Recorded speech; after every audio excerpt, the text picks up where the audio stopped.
கர்த்தராகிய வாழ்த்துறேன்.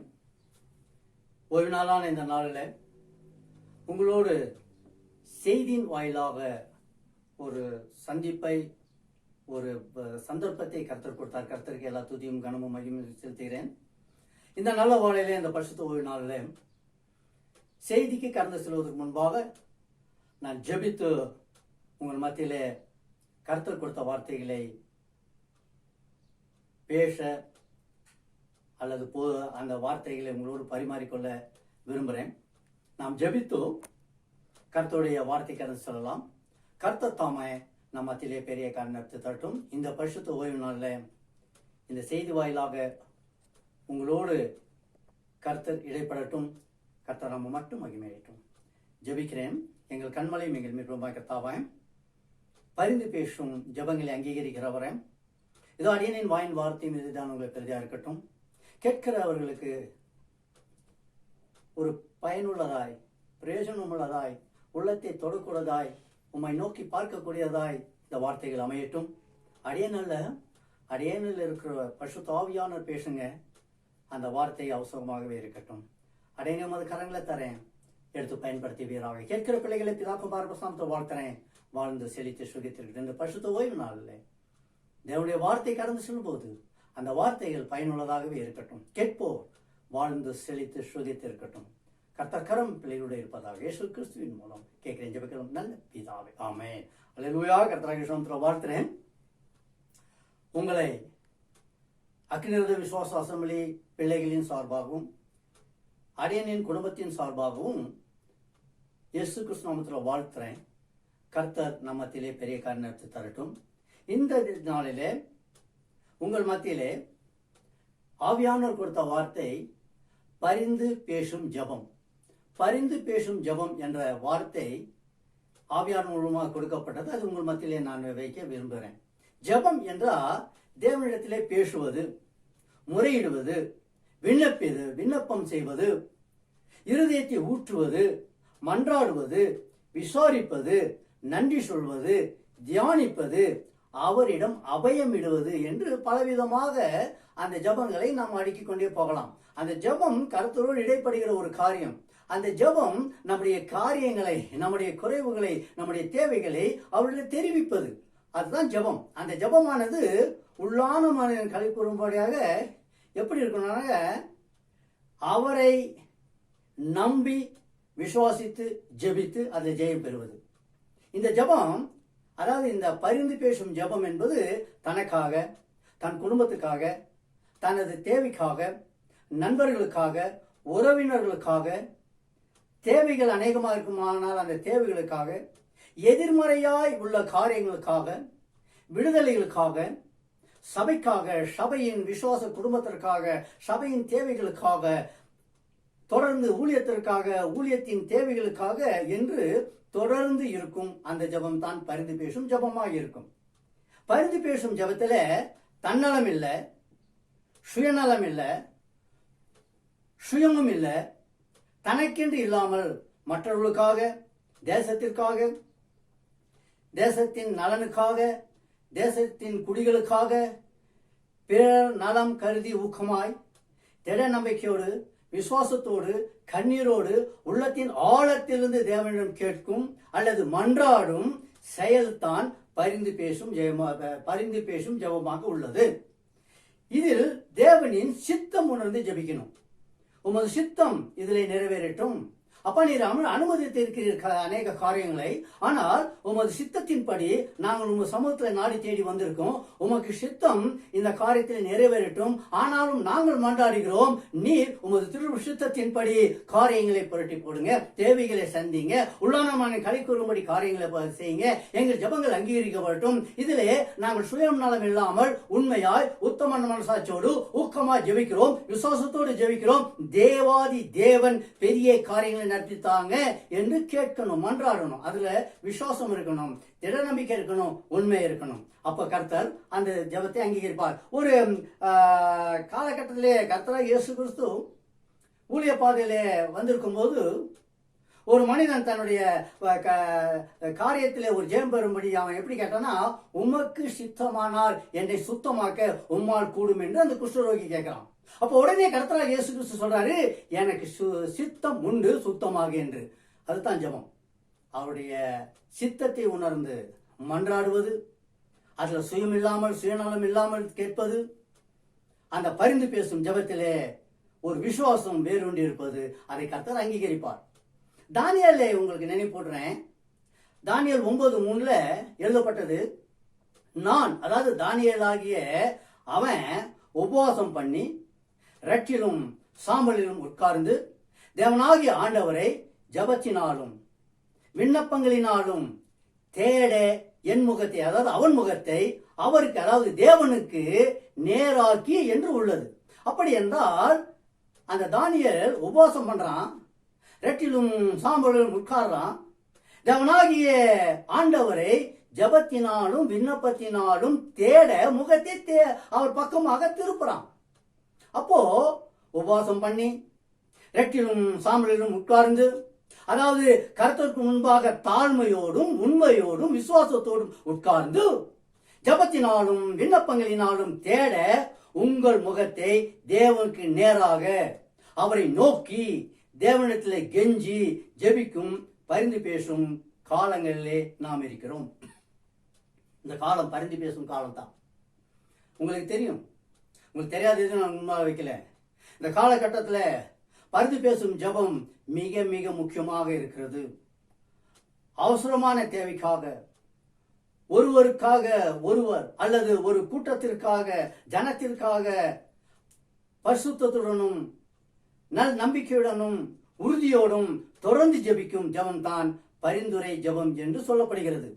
தானியேல் 9ஆம் அதிகாரத்தில் ஜெபிக்கும் ஜெபமும் பரிந்து பேசும் ஜெபம் தான். ஏனென்றால் அவன் எருசலேமின் மீட்புக்காகவும் முழு தேசத்திற்காகவும் ஊக்கமாய் ஜெபித்தான். வேதாகமத்தில் அநேக தேவ மனிதர்கள், பெண்கள், ஏன் கர்த்தராகிய இயேசு கிறிஸ்து கூட பரிந்து பேசுகிற அந்த ஜெபத்தை எடுத்தார். பரிசுத்த ஆவியானவரும் பரிந்து பேசும் ஜெபத்தை எடுத்தார். அந்த ஜெபங்கள் தேவனால் அங்கீகரிக்கப்பட்டது. இந்த ஜெபத்தை இயேசுவும் பரிசுத்த ஆவியானவரும் ஏறெடுத்ததை உங்களுக்கு நான் நினைவு போட்டுகிறேன். இயேசு தமது ஆரம்ப ஊழிய காலத்தில் திரளான மக்களுக்காக, அவர்களின் ரட்சிப்புக்காக ஜெபித்தார் என்று வேதம் சொல்கிறது. லூக்கா 19:10 தெல்ல தெளிவா சொல்லுது. அடுத்தது, சகேவின் ரட்சிப்புக்காய் அவனுடைய வீட்டிற்கே கடந்து சென்றவர் இயேசு கிறிஸ்து. அவன் மக்களால் புறக்கணிக்கப்பட்டவனாய் இருந்திருக்கலாம். மக்கள் பார்வைக்கு அவன் அசுசனாய் அல்லது பாவியாய் தோன்றியிருக்கலாம். அல்லது அவன் ஒரு பாவியாக மக்கள் கண்களே தெரிந்திருக்கலாம்.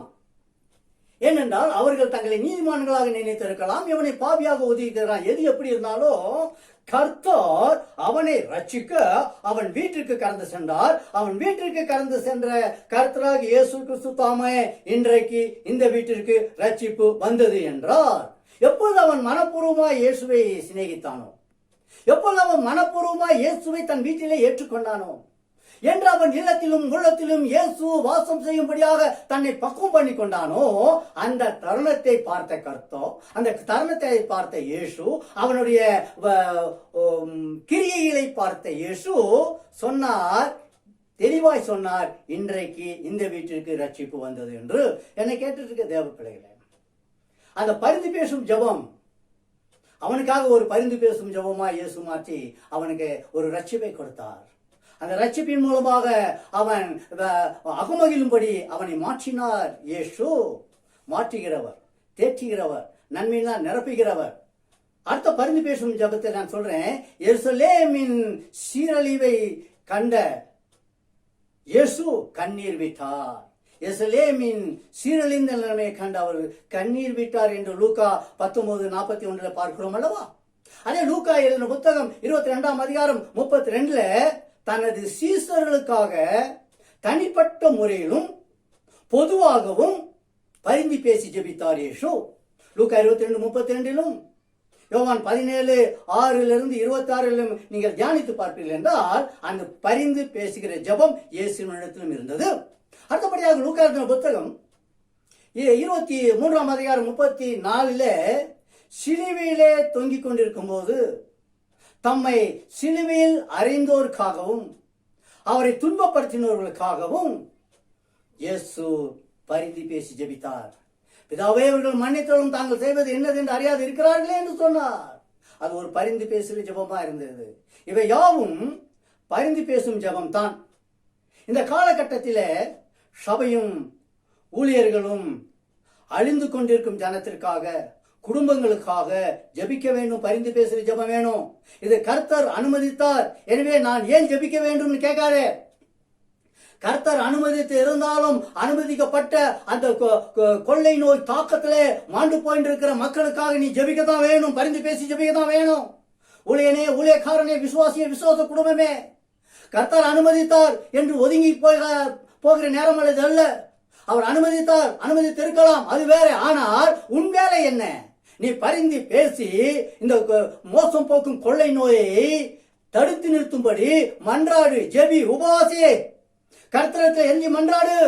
இன்று சபைகள் மௌனமா இருப்பதனாலே, அநேக ஊழியர்கள் மௌனமா இருப்பதனாலே கர்த்தர் அனுமதி விட்டார், நான் ஏன் ஜெபிக்க வேண்டும் என்று ஒதுக்கி கொண்டிருக்கிற ஒரு கூட்டத்தை என்னால் பார்க்க முடிகிறது. அந்த கூட்டத்திற்கு தான் சொல்றேன், அவர் அனுமதித்தார் உண்மை. ஆனால் நீ உன்னுடைய ஊழியத்தின் நோக்கத்தை அறிந்திருக்கிற, அழைக்கப்பட்ட அழைப்பை அறிந்திருக்கிற நீ தேவனை நோக்கி அபயம் விடு, கண்ணீர் விடு, பரிந்து பேசு. மாண்டு கொண்டிருக்கிற மக்கள் எவரோ என்று ஒதுங்கிறாரே. கர்த்தர் அனுமதித்து விட்டார், எனக்கு ஏன் என்று இருந்து விடாதே. பரிந்து பேசுகிற ஜெபம், அவர்களுக்காகவும் நீ பரிந்து பேச வேண்டும். சிலுவையிலே தொங்கின என் இயேசு மேலே வானத்தில் இல்லாமல், கீழே பூமியிலும் இல்லாமல், அந்த ரகத்திலே தொங்கிக் கொண்டிருந்த என் இயேசு ஜெபித்தாரே, பரிந்து பேசினாரே. அவரை காட்டிலும் மேலானவர்கள் அல்ல, அவரை காட்டிலும் விசுவாசிகள் அல்ல, நாம் அவரை காட்டிலும் போதகப்பிதான் அல்ல. மக்களுக்காக மன்றாடி ஜெபிக்கிற ஜெபங்கள் பரிந்து பேசுகிற ஜெபங்களாக இருக்கும்.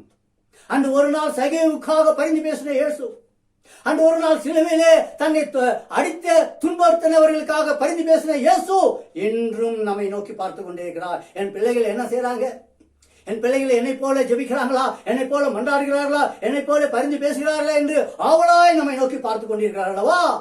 அவருடைய ஆவலை தீர்ப்பது தான் விசுவாசியே, சபையே, குருமார்களே, தீர்க்கதரிசிகளே, போதக பிதாக்களே, நமது கடமையா இருக்கு.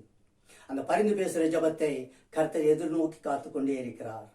கர்த்தராக இயேசு கிறிஸ்து பாடுபட்ட போது, சிலுவையில் அறையப்பட்ட போது எப்படி பரிந்து பேசினாரோ, அந்த கூட்டத்திற்காக ஜெபித்தாரோ, நாம் அவரை சேவிப்பது உண்மையெனில் இந்த காலகட்டத்திலே கொள்ளை நோய் ஒளிந்து போகும்படி தேசத்திற்காக, ராஜ்யங்களுக்காக, உலகத்திற்காக ஜெபித்து பரிந்து பேசும் ஜெபமாய் நாமே மாற்றிக்கொள்ள வேண்டும். ஏன்னா மோசே பரிந்து பேசும் ஜெபம் பண்ணான். மோசே உங்களுக்கு தெரியும். மோசே எப்படி பரிந்து பேசும் ஜெபத்தை பண்ணனா? கர்த்தத்தை அனுமதிச்சாரே, நானே சும்மா இருக்கணும் இருந்தானா? ஒரு தீர்வை கொடுக்கணும், தேவனிடத்தில் கிருபை கிடைக்கணும். அவர் இரக்கமும் முறுக்கமும் நீடிய சாந்தமும் மிகுந்த கிருபை உள்ளவர், தீங்குக்கு மனத்தாபப்படுகிறவர், உபத்திரப்பற்ற உபத்திரத்தை அற்பமா எண்ணாமல் ஒரு காமனம் தம்மை நோக்கி கூப்பிடுகளே, தம் முகத்தை மறைக்காமல் இருக்கிற கர்த்தர் என்று உணர்ந்து அந்த இஸ்ரவேல் மக்களுக்காக பரிந்து பேசினான், பரிந்து ஜெபித்தான். அவர்கள் மீறுதலுக்காக அவர்கள் அழிக்க எத்தனம் பண்ணும்போது அதே மோசே தான் அந்த மக்களுக்காக இயேசு தேவன் தான் அனுமதித்தாரே, தேவன் தான் அழிக்க போறாரேன்னு ஒதுங்கிக்கல. நீ ஒதுங்கிக்கோ, இவர்களை என்ன அழிக்கிறேன் போது அவன் பரிந்து பேசி அவர் கோபத்தை மாற்றும்படியாக அவர் திறப்பிலே நின்று கதறினான். திறப்பிலே நின்று கதறுகிற அந்த ஜெபத்தை கர்த்தர் அங்கீகரிப்பார். அப்படிப்பட்ட ஜெபம் ஜெயித்த தரும் என்ற உணர்வோடு ஜெபிப்பது மிகவும் தேவையானதாகும். பரிந்து பேசும் ஜெபம் உங்களையும் எங்களையும் மீட்டெடுக்க போதுமானதாக இருக்கும். என்னை கேட்டுட்டு இருக்க தேவ பிள்ளையை, என்னை கேட்டு இருக்க அருமையானவர்களே, அந்த பரிந்து பேசும் ஜெபத்தை நீங்க விட்டுடாம இருங்க. கர்த்தர் உங்கள் மத்தியிலே பெரிய காரியத்தை தருவார். அடுத்தது பரிசுத்த ஆவியானவரும் இந்த பரிந்து பேசுவதிலே ஒரு பங்குள்ளவராக இருக்கிறார். ஏன்னா நாம் ஏற்றபடி வேண்டிக் கொள்ள வேண்டியது என்ன என்று அறியாமல் இருக்கிறபடியால் ஆவியானவர் தாமே வாக்கு கடங்காத பெருமூச்சுகளோடு நமக்கு வேண்டுதல் செய்கிறார் என்று அப்போஸ்தலனாகிய பவுல் ரோமர் 8:26 எழுதியிருக்கிறார். ஆவியானவர் தேவனுடைய சித்தத்தின்படியே பரிசுத்தவான்களுக்காக வேண்டுதல் செய்கிறார். ஒரு விசுவாசியினுள் இருக்கும் மனித ஆவியின் மூலமாக பசுத்த ஆவியானவர் தேவனுடைய சித்தத்தின்படியே பரிந்துரைக்கிறார். இவ்வாறே கிறிஸ்து விசுவாசிக்காக பரிந்து பேசுகிறார். பசுத்த ஆவியானவரும் விசுவாசிகளுக்குள் இருந்து உலகத்திலே பரிந்து பேசுகிறவராய் நம்மோடு இடைப்பட்டுக் கொண்டிருக்கிறார்.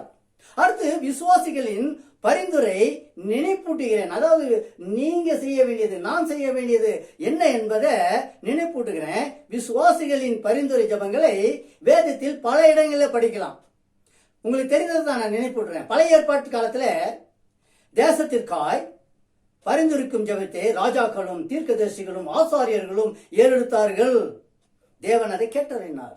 1 நாளாகும் புத்தகம் 21:17, 2 நாளாகும் புத்தகம் 6:14 42 மற்றும் 1 ராஜாக்களின் புத்தகம் 18ஆம் அதிகாரம் 41 45 வரைக்கும், தானியேலின் தீர்க்கதரிசி புத்தகம் 9ஆம் அதிகாரம், மேலும் எஸ்ராவின் புத்தகம் 9ஆம் அதிகாரம் 5 15 வரைக்கும், யோவேலின் தீர்க்கதரிசி புத்தகம் 1ஆம் அதிகாரம் 13, 2ஆம் அதிகாரம் 17 18 வசனங்களை நீங்கள் படித்து பார்த்தீர்கள் என்றால் இவையெல்லாம் உறுதிப்படும்.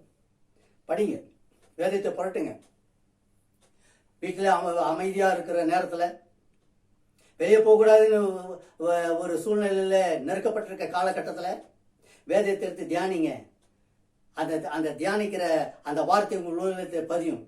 1 நாளாகம் 2:17, 2 நாளாகம் 6:14 42 மற்றும் 1 ராஜாக்களின் புத்தகம் 18 41 45, தானியேல் 9ஆம் அதிகாரம், எஸ்ராவின் புத்தகம் 9 5 15, யோவேலின் புத்தகம் 1 13 மற்றும் 2 17 18 வசனங்களை எடுத்து தியானிங்க. தியானித்து பாருங்க, பெரிய காரியங்கள் அதுல இருக்கிறது. அந்த விசுவாசிகளின் பரிந்துரை ஜபம் அதுல அடங்கி இருக்கு. ஆதியாகம புத்தகம் 17ஆம் அதிகாரம் 18ஆம் வசனத்துல இஸ்மவேலுக்காக ஆபிரகாம் ஏறெடுத்த ஜபம் அந்த பரிந்து பேசுற ஜபமா இருந்தது. ஆதியாகம புத்தகம் 18ஆம் அதிகாரம் 23 32 ஆபிரகாம் சோதோம் கொமோராவுக்காக செய்த ஜபம் பரிந்து பேசுகிற ஜபமா இருந்தது. உங்களுக்கு தெரிஞ்சது தான், நீங்கள் அறிந்தது தான், நீங்க படிச்சதான் நினைப்பூட்டிட்டு இருக்கிறேன். அடுத்தபடியாக 2 சாமுவேல் புத்தகம் 12ஆம் அதிகாரம் 16ஆம் வசனமும், 1 நாளாகும் புத்தகம் 29ஆம் அதிகாரம் 19ஆம் வசனத்தை நீங்க பார்த்தீங்கன்னா தனது மகனுக்காக தாவீது ஏறெடுத்து பரிந்து பேசும் ஜபமா அது இருந்தது. தாவீதானவன் உண்மையை உத்தமன் சன்மார்க்கமுள்ளவனா இருந்தான். அவன் என்னுடைய ஆசீர்வாதம் என் பிள்ளைக்கு இருக்குமே விட்டுல, நான் செய்த நன்மைகள், நான் செய்த நியாயங்கள், நான் செய்த உத்தம சாட்சியான வாழ்க்கை என் பிள்ளையை ஆற்றும் தேற்றும் என் தேவன் ஆசீர்வதிப்பார் என்று விட்டுல, அவனும் தன் மகனுக்காக பரிந்து பேசி மன்றாடினான். அவனுடைய பிள்ளைக்காக அவன் அந்த தாவீதானவன் ஏறெடுத்த ஜெபமும் பரிந்து பேசும் ஜெபம் தான். அடுத்தபடியாக ஒரு மனிதன் உங்களுக்கு நினைப்பூற்ற யோபு, உங்களுக்கு தெரியும். யோபுவின் புத்தகம் 1ஆம் அதிகாரம் 5ஆம் வசனத்தை நீங்க புரட்டி பார்த்தீங்கன்னா அவன் தனது பிள்ளைகளுக்காக பரிந்து பேசி ஜெபிக்கிறான். என் பிள்ளைகள் விருந்தாசாலைக்கு போயிட்டாங்க, தெரிந்தோ தெரியாமலோ என் பிள்ளைகள் ஏதோ பாவம் செய்திருப்பாங்க, எனவே என் தேவன் அவர்கள் மன்னிக்கணுமே என்று பரிந்து பேசி அவர்களுக்காக அவன் பலியிட்டு தேவனிடத்திலே தன்னை அர்ப்பணம் பண்ணான். பரிந்து பேசுகிற ஜபம் என்றென்றைக்கும் எடுபடும். விட்டு எடுபடாத நல்ல பங்காகவே அது இருக்கும். பிள்ளைகளுக்காக யோபு பண்ணின ஜபம், மோசே தனது ஜனத்திற்காக மண்டாடி பரிந்து பேசின ஜபம், என்னாகும் 14 1 19 வசனங்களை தியானித்து தெரிந்து கொள்ளலாம். அவனின் ஜபத்தை தேவன் அங்கீகரித்தார். உன் வார்த்தையின்படியே மன்னித்தேன் என்றார். அவர் பேசுகிற தெய்வம். அவர் ஆராதனைக்குரிய பரிசுத்தர். அவர் நம்மளோடு இடைப்படுகிறவர், நம்மளோடு பேசுகிறவர், நம்மளோடு உறவாடுகிறவர், நம்முடைய தேவைகளை சந்திக்க போதுமானவராக இருக்கிறார். நட்பாதை காட்டி நல்வழியிலே நடத்துகிறவர், வேதனைகள் உண்டாக்கும் வழிகள் உண்டு என்று பார்த்து நித்திய வழியிலே நடத்துகிறவர், சமாதானத்தை கொடுக்கிறவர், ஆரோக்கியத்தை வருஷிக்க பண்ணுகிறவர், நம்மோடு இடைப்படுவார். மோசேக்கு சொன்னாரு, ஒரே ஒரு வார்த்தை தான் சொன்னாரு. அவன் பரிந்து பேசின ஜபத்தை அவர் ஏற்றுக்கொண்டு உன் வார்த்தையின்படியே மன்னித்தேன் என்றார். இது பலன் தரும் பரிந்து பேசும் ஜபமா இருந்தது. இன்றும் நாம் இந்த வகையான ஜபத்தை ஏறெடுக்க வேண்டிய ஒரு சூழ்நிலையிலே உந்தப்பட்டிருக்கிறோம். நமக்கு தெரியும், நான் புதுசா உங்களுக்கு எதையும் சொல்ல வேண்டியதில்லை. பரிந்து பேசுற ஜபம் இன்று ஜெயத்தை கொடுக்கும். எலியா தீர்க்கதரிசி உங்களுக்கு தெரியும். ஒன்று ராஜாக்களின் புத்தகம் 18ஆம் அதிகாரம் 21 46, யாக்கோபு நிருபம் 5ஆம் அதிகாரம் 16 18 அந்த ஜெபத்தை, அந்த பரிந்து பேசும் ஜெபத்தை சுட்டி காட்டுகிறது. எலியா ஜெபித்தான், தானியேல் ஜெபித்தான், நெகேமியா ஜெபித்தான். இதெல்லாம் பரிந்து பேசும் ஜெபமா இருந்தது. எலியாவின் காரியம் 1 ராஜாக்கள் புத்தகம் 18 21 46, யாக்கோபு 5 16 18. தானியலின் காரியம் தானியல் புத்தகம் 9 2 23. நெகேமியாவின் காரியம் நெகேமியா 1 3 11 பார்த்தீங்க என்றால் எலியாவின் ஜெபமும் தானியலின் ஜெபமும் நெகேமியாவின் ஜெபமும் பரிந்து பேசும் ஜெபங்களாக இருந்தது. அதை கர்த்தர் அங்கீகரித்தார். இது பழைய ஏற்பாடு. புதிய ஏற்பாட்டு காலத்துல பரிந்துரைக்கிற ஜெபங்களை அதிகமான இடங்களில் நாம் பார்க்க முடியும். ஏதோ இந்த மனிதன் பேசிட்டு இருக்கிறாரு, நாம கேட்டுட்டு இருக்கிறோம், அப்படியே அல்ல. அதற்காக நான் உங்களிடத்துல வரல, அதற்காக நான் இந்த காரியத்தை உங்களிடத்துல பரிமாறிக்கல. நீங்கள் கேட்டு உணர்ந்து நீங்களும் பரிந்து பேசும் ஜெபத்தை சொந்தமாக்கி கொண்டு அநேகரை விடுவிக்கிறவர்களாய், அநேகருக்கு நன்மையை பயக்கக்கூடிய காரியங்களில் ஈடுபடுகிறவர்களாய், அநேகருக்காக, தேசத்திற்காக, ராஜ்யத்திற்காக, உலகத்திற்காக, சபைக்காக, சபை மக்களுக்காக, ஊழியர்களுக்காக ஜெபிக்கணும். அது பரிந்து பேசுமா இருக்கும். நீங்கள் மற்றவர்களுக்கு ஜெபிக்கும் போது உங்கள் காரியத்தை கர்த்தர் பார்த்துக் கொள்வார். யோபு மற்றவர்களுக்கு ஜெபிக்கும் போது அவனை இரட்டிப்பான நன்மையில நிரப்பின கர்த்தர் இன்றும் ஜெபிக்கிறார். இன்றும் உங்கள் ஜெபங்கள் அங்கீகரிக்கப்படும். புதிய ஏற்பாட்டு காலத்திலே பரிந்துரை ஜெபம் அதிகமான இடங்களில் உண்டு. தாங்கள் நேசித்தவர்களுக்காகவும், பெற்றோர் தங்கள் பிள்ளைகளுக்காகவும், வேலைக்காரர்களுக்காக எஜமான்களும் இயேசுவிலே பரிந்து ஜெபத்தை ஏறெடுத்தார்கள் என்பதை காண முடியும். மேலும் தங்கள் பிள்ளைகளை ஆசீர்வதிக்க இயேசுவிடத்திலே கேட்டார்கள். மார்க் எழுதின புத்தகம் 10ஆம் அதிகாரம் 13 நீங்க படிச்சு பாருங்க. பிள்ளைகளை இயேசுவிடத்தில் அழைத்து வந்து பிள்ளைகளை கர்த்தராக இயேசு கிறிஸ்து ஆசீர்வதிக்க வேண்டும் என்று விரும்பினார்கள். அது பரிந்து பேசுகிற ஒரு ஜெபம். மத்தேயு எழுதின புத்தகம் 8ஆம் அதிகாரம் 6 13 வரைக்கும் தன்னுடைய வேலைக்காரனுக்காக சுகம் கிடைக்க ஒரு மனிதன் மன்றாடினான். வேலைக்காரன் தானே, எப்படியோ போட்டுன்னு விடல. இன்னைக்கு சொந்தங்களே எப்படியோ போட்டோன்னு விடுற காலத்துல இருந்திருக்கிறோம். எனக்குன்னா அவங்களுக்கு தானே ஆச்சுன்னு ஒதுங்கிக்கிற காலகட்டத்தில் இருக்கும். அதெல்லாம் விசுவாச வாழ்க்கை.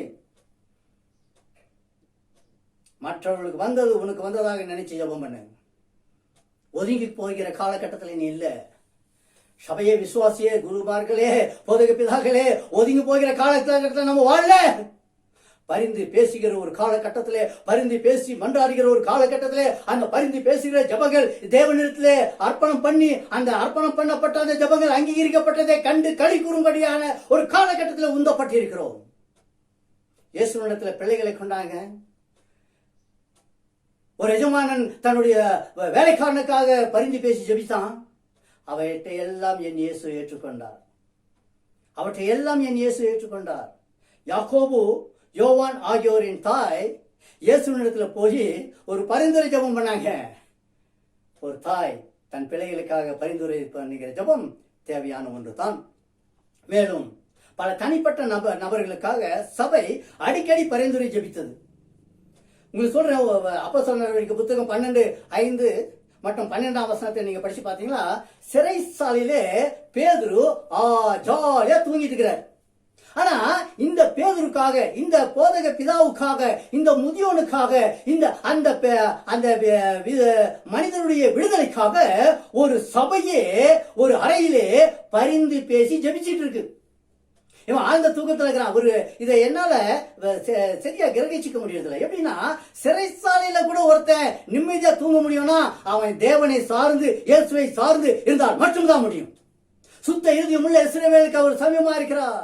நறுகுண்ட இருதயத்தை புறக்கணியாதவா, ஒரு போதும் கைவிடாத கண்மலை, அவர் இரக்கமும் உருக்கமும் நீடிய சாந்தமும் மிகுந்த கிருபை உள்ளவர், அவர் தீங்குக்கு மனஸ்தாபப்படுகிறவர் அல்லவா. அந்த பரிந்து பேசுகிற ஜெபத்தை ஏற்றுக்கொண்டு தன்னுடைய தேவ தூதனையே அனுப்பினார் சிறைச்சாலைக்கு. அவருடைய ஜெபம் இந்த மனிதனை விடுதலை பண்ணினது. நாம எப்படி யாரோ எங்கேயோ கிடக்குறாங்க, நமக்கு என்ன, நான் நல்லா இருக்கேன், என் குடும்பம் நல்லா இருக்கு, என் பிள்ளைகள் நல்லா இருக்காங்க, அப்படி ஒதுங்கி போய்கிற காலகட்டத்தில் நாம் போய்கொண்டு இருக்கிறோம். அல்ல, விசுவாசியை எழும்பி பிரகாசி, எழும்பு எழும்பு சீயோனே எழும்போ, தூசியை உதறி விட்டு எழும்போ, தூசி என்ற உலகத்தை உதறி விட்டு எழும்ப வேண்டிய ஒரு காலகட்டத்தில் வந்திருக்கிறோம். வருகையின் காலத்தில் இருக்கிறோம். ஜாக்கிரதையா இருக்கணும். அவர் வருகை சமீபமா இருக்கிறது. ஒருபோதும் கைவிடாத கண்மலையாகி அவருடைய தீர்மானத்தின் முடிவை நம்மளால் கண்டுக்க முடியாது. ஆனால் நடந்து கொண்டிருக்கிற காரியங்கள், இப்ப நடந்து கொண்டிருக்கிற ஒரு இக்கட்டுகள், இடியூறுகள், சஞ்சலங்கள், போராட்டங்கள் எல்லாம் பார்க்கும்போது, வேதத்தில் சொல்லப்பட்ட காரியங்களாம் நிறைவேறும் போது அவர் வருகை சமீபமா இருக்கிறது. இந்த காலகட்டத்திலையும் நீ மௌனமா இருந்தா அது கர்த்தருக்கு பிரியா இருக்காது. இந்த காலகட்டத்தில் நீ பரிந்து பேசுகிற ஒரு பிள்ளையாய், பரிந்து பேசுகிற சபையாய், பரிந்து பேசுகிற ஒரு விசுவாசம் உள்ள ஒரு ஊழியக்காரனாய் இருந்தால் கர்த்தர் உன்னையும் உன்னை சார்ந்தவர்களும் ஆசீர்வதிக்க போதுமானவராக இருப்பார். அதற்கு தான் அழைக்கப்பட்டிருக்கிறீங்க. ஒதுங்கிக் கொள்வதற்கு அழைக்கப்படல, ஒதுங்கிக் கொள்வதற்கு தெரிந்து கொள்ளப்படல. தெரிந்து கொள்ளப்பட்ட பாத்திரமே பரிந்து பேசி ஜெபி. உலகத்திற்காக, நாட்டுக்காக, மனிதர்களுக்காக, நாட்டின் ரட்சிப்பிற்காக, மாண்டு போயிருக்கிறோம் மக்களுக்காக, அவர் வருகை சமீபமா இருப்பதனாலே அவர் வருகைக்கு முன்பாக ரட்சிப்புக்காக, ரட்சிக்கப்படாத மக்கள், ரட்சிக்கப்படாத தேசங்கள் ரட்சிக்கப்படும் முறையாக பரிந்து பேசி ஜெபி. கர்த்தர் உன்னை ஆசீர்வதிப்பார். உன்னையும் உன் குடும்பத்தையும் வர்த்திக்க பண்ணுவார். வானத்தையும் பூமியை படைத்த கர்த்தராலே நீ ஆசீர்வதிக்கப்பட்டிருப்பாய். இது நான் சொல்ல, வேதம் சொல்லுது. வேதத்தில் இருக்கிறத மட்டும் தான் உங்க முன்பாக வைக்கிறேன். அந்த பரிந்து பேசுற ஜபத்தினாலே வேலைக்காரன் சுத்தமானா, அந்த பரிந்து பேசுற ஜபத்தினாலே பிள்ளைகள் ஆசீர்வதிக்கப்பட்டார்கள். அந்த பரிந்து பேசுகிற ஜபத்தினாலே இயேசு கிறிஸ்து மகிழ்ந்தார். அந்த வாழ்க்கை தான் நமக்கு வேணும். ஒருவருக்கு ஒரு ஜபம் பண்ண வேண்டும். எல்லா கிறிஸ்துவர்களும் ஒருவருக்கு ஒரு ஜபம் பண்ண வேண்டும் என்று யாக்கோபு 5:16 படிக்கிறோம். எபிரேயர் புத்தகம் 13ஆம் அதிகாரம் 18-19 வசனம் சொல்லுது. அப்பதாக பவுல் ஒரு படி முன்னே சென்று சொல்றாரு. என்னவா? எல்லா மனுஷருக்காகவும் விண்ணப்பங்களையும் ஜெபங்களையும் செய்ய வேண்டும் என்று கூறுகிறார். 1 தீமோத்தேயு புத்தகம் 1:2-3 அவர் எல்லா மனுஷருக்காகவும் விண்ணப்பம் பண்ண வேண்டும் என்று சொல்லிட்டாரு. அப்போஸ்தலனாகிய பவுல் பல சபைகளுக்காகவும் நபர்களுக்காகவும் ஜெபங்களை ஏறெடுத்ததை அவர் எழுதிய நிருபங்கள் சுட்டி காட்டுகிறது. ஒரு சில நிருபங்களை சொல்றேன். ரோமர் புத்தகம் 1ஆம் அதிகாரம் 9-10, 2 கொரிந்தியர் புத்தகம் 13:7, பிலிப்பியர் 1:4-11, கொலோசியர் புத்தகம் 1:3, 9-12, 1 தெசலோனிக்கர் புத்தகம் 1ஆம் அதிகாரம் 2:3, 2 தெசலோனிக்கர் புத்தகம் 1:11-12, இப்படி நிறைய உண்டு. 2 தீமோத்தேயு 1:3 இருக்கு. அதில் உள்ளவைகள் எல்லாம் தியானித்து நீங்கள் உங்களை நீங்களே சோதித்தறிந்து தற்பரிசோதனை செய்து நீங்களும் சிறப்பட்டு ஆவிக்கிறவர்களாய், ஆவிக்குரிய பிள்ளைகளாய், நீங்கள் எதை செய்ய தேவன் சித்தமுள்ளவராக இருக்கிறோ அதை செய்ய உங்களை அர்ப்பணம் பண்ணுங்க. சபை ஸ்திரப்படவும் ஆவிக்கிற வரங்களை சபையார் பெற்றுக்கொள்ளவும் பவுல் ஜெபித்தாரு. பொல்லாங்கு செய்யாதிருக்க பவுல் ஜெபித்தாரு. சபையிலே நற்கிரியைகள் வெளிப்படணும்னு பவுல் ஜெபித்தார். இப்படியாக அந்த பவுல் நமக்கு முன்மாதிரியா இருக்கிறார். முதலாவது நமது கர்த்தராகிய இயேசு கிறிஸ்து நமக்கு மாதிரியா இருக்கிறார். மாதிரியை வைத்து போயிருக்கிறார். அந்த மாதிரியை பின்பற்றின பவுல் நமக்கும் ஒரு முன்மாதிரியா இருக்கிறார். அப்படி என்றால் நாம் பரிந்து பேசுகிற ஜபங்களை ஏறெடுக்க வேண்டும். அதில் கர்த்தர் பிரியமா இருப்பார். பரிந்து பேசும் ஜபங்களின் நோக்கம், தேவ வசனங்களில் உள்ள பல பரிந்து பேசும் ஜபங்களை தேவனுக்கு பயப்படும் பரிசுத்தவான்கள் அவருடைய நியாய தீர்ப்பை மாற்றும்படியாகவும், அதாவது வேதத்தில் சுட்டி காட்டி இருக்கிறபடி, நான் வேதத்தில் சுட்டி காட்டுறேனே, ஆதியாகமம் புத்தகம் 18ஆம் அதிகாரம் 23-32 வரைக்கும் ஆபிரகாம் தேவனின் நியாய தீர்ப்பு தேசங்களின் மீது வந்த போது பரிந்து பேசினான். தேசம் அழிக்கப்படுது, ஒதுங்கிக்கலாம், அப்படி இல்லை.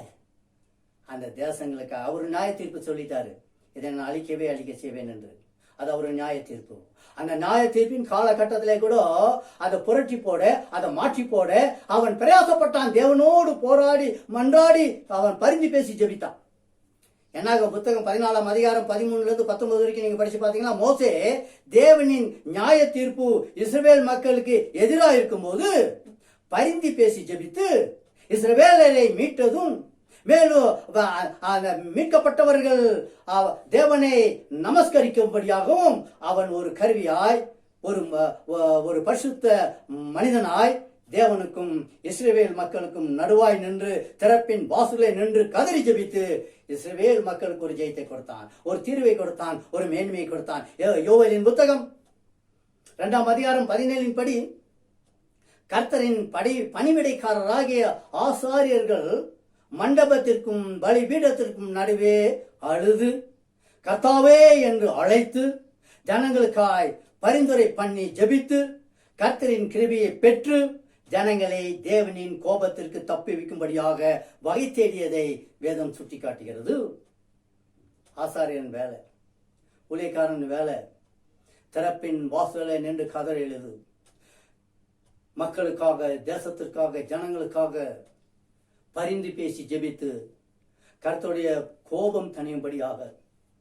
அப்பா, உங்க சித்தம் எப்படி இருக்கு, ஆனாலும் உம திருவுள் சித்தத்தின்படி நீர் இரக்கமுள்ளவர் உருக்கமுள்ளவர் அல்லவா, இதை நீர் புரட்டி போட, இதை மாற்றிக்கொள்ள நாங்கள் மன்றாடுகிறோம் என்று மன்றாடி ஜெபித்து அந்த திறப்பின் வாசல் என்று கதறி, அன்று எப்படி ஆசாரியர்கள் திறப்பின் வாசலை நின்று கதறி அழுது தேவனிடத்திலே பரிந்துரை செய்தார்களோ அதை போலவே பரிந்துரை ஜபங்களிலே நோக்கமாயிருப்பது மிக மிக நேர்த்தியான ஒன்று.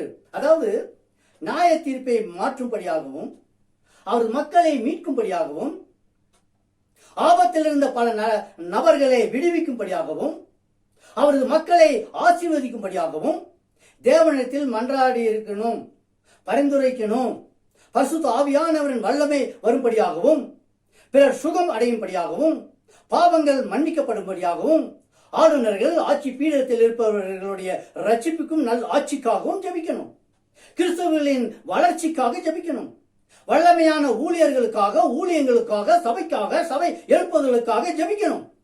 தமது மக்களுக்காக தேவன் வைத்திருக்கும் அவர் சித்தம் என்று எவைகளை பரிசுத்த வேதாகமம் வெளிப்படுத்துகிறதோ அவைகளை குறிப்பாய் மனதிலே வைத்து பரிந்து ஜபங்களை எடுத்தால் அது பெரியதொரு ஆசீர்வாதமா இருக்கும். இந்த காலகட்டத்தில் தேவ பிள்ளையே, உனது பரிந்துரை ஜபம் என்ன? உனக்கு தெரியும். ஜெபி, ஜெயத்தை கர்த்தர் கொடுப்பார். ஒதுக்கி கொள்கிற நேரத்தில் இல்லை, ஒதுக்கி கொள்கிற நேரத்தில் நாம் இல்லை. பிதாவின் சிங்காசனத்தின் முன் நமக்காக பரிந்துரைப்பது இன்றும் இயேசு செய்யும் ஊழியத்தின் ஒரு பகுதியாக இருக்கிறது. இன்றும் அவர் பிதாவின் இடத்திலே நமக்காக பரிந்து பேசிக் கொண்டிருக்கிறார். என் பிள்ளைகளை பாருங்க, அவர்களுடைய காரியங்கள் இப்படி இருக்கிறதே, அவர்கள் மாண்டு போயிருக்கிறார்களே, அவர்களுடைய காரியங்களை அப்பா பிதாவே நீர் எடுத்து பார்த்து இதை நீர் மாற்றி போடும் என்று நமக்காக பரிந்து பேசுகிற பிரதான ஆசாரியராய் தேவனுடைய சமூகத்திலே நம் இயேசு நின்று கொண்டிருக்கிறார்.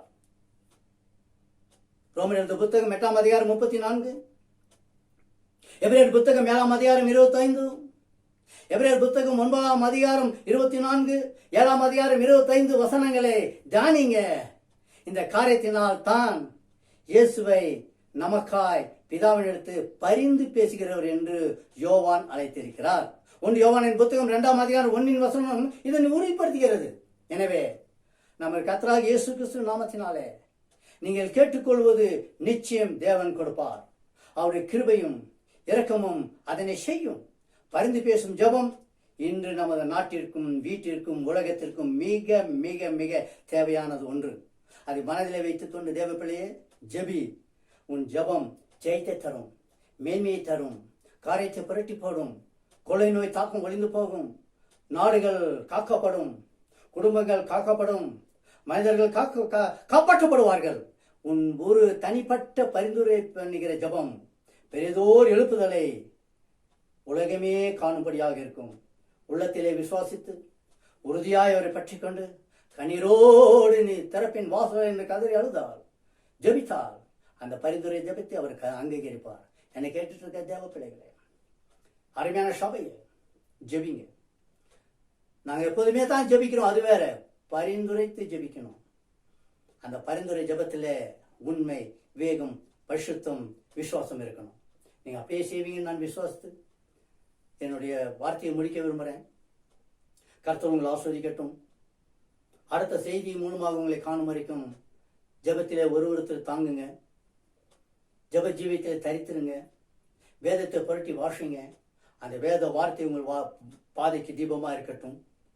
கர்த்தராகிய இயேசுவுக்கு வாழ்த்துறேன். ஜீவனுள்ள நாளெல்லாம் நன்மையும் கிருபையும் பின்தொடரட்டும். ஜெபித்து முடிக்க விரும்புகிறேன்.